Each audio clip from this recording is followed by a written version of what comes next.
Also, meine Damen und Herren, wir sind in Kuba und wir sprechen heute über Weine aus Österreich. We're talking about the wines in Austria. And you, because you love Austria, will tell us about it. I took a first trip to Austria to visit wine country last year. I've been all over the world visiting with winemakers, but I just fell in love with Austrian wine growers and makers for a number of reasons. The wines allow people like me who've tasted almost every wine in the world to just become so enthusiastic about a style of wine that was almost being lost. You know, the fresh purity of fruit. They're so unspoiled. They're nearly organically grown. There's so little pesticide, herbicide necessary in Austria. It's a wonderful country. Also, it's excellent to find Austrian wines in Canada. Let's talk about Alexander a little. Well, we have a little Austrian elf find. I think of him as he's a wine agent. Alexander Coulter with 19A Wine Company has been instrumental, really, in moving Austrian wines onto the shelf in British Columbia, now Alberta, I believe. But you know, Canada is not well served by Austria because the shelf spaces are very crowded out by Australian currently, and some French, German. But you know, Austria has a very strong, clever marketing force that hopefully will make them more accessible to people like you and me who really could benefit from the variety of wines that are coming out of the country. We have this little teeny few bottles. You know, I think Alexander has about 6 or 7 wonderful labels that I really think people should give a try to. If they like reds, that's a new focus for Austria. They've generally been known for their white wines, and they're splendid whites, from very, very crisp and dry to wonderful wine elixir, sex in the bottle type wines. They're wonderful.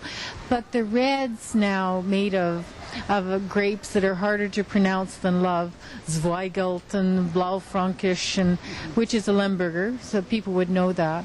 Or Pinot Noirs, Cabernets now, they're really focusing on reds. So we're going to have a variety of of styles that will appeal to a lot of people. Where were you in Austria?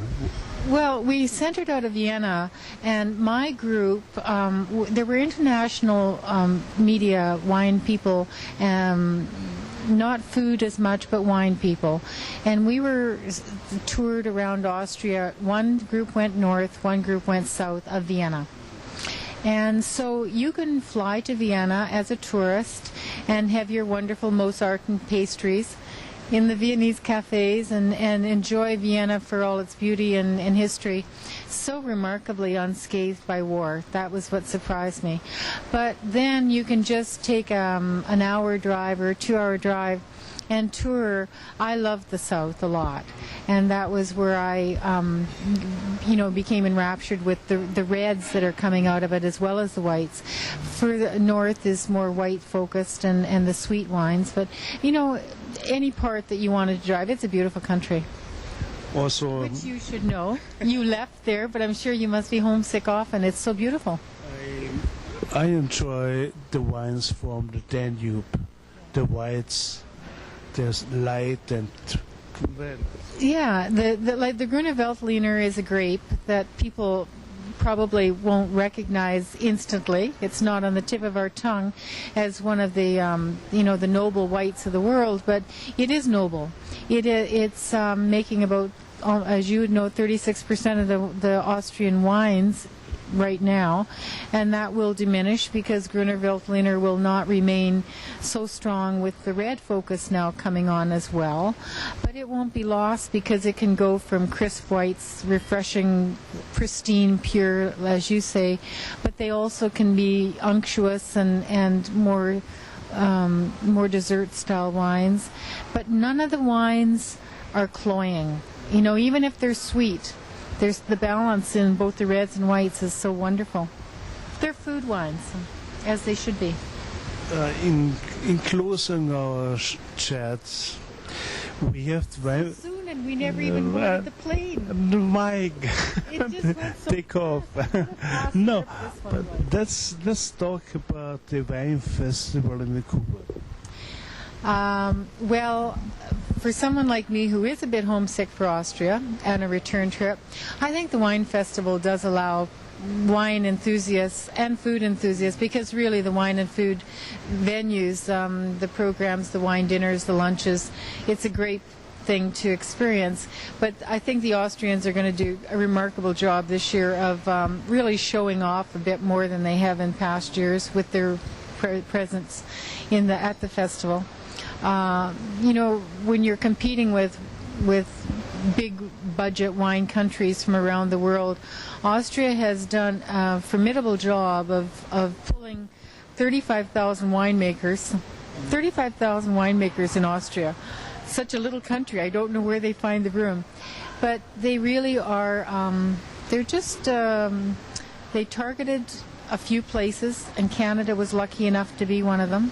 And so we're lucky to have them there, and I think anyone who's going to the wine festival should take a trip to the Austrian booth and just get a great experience.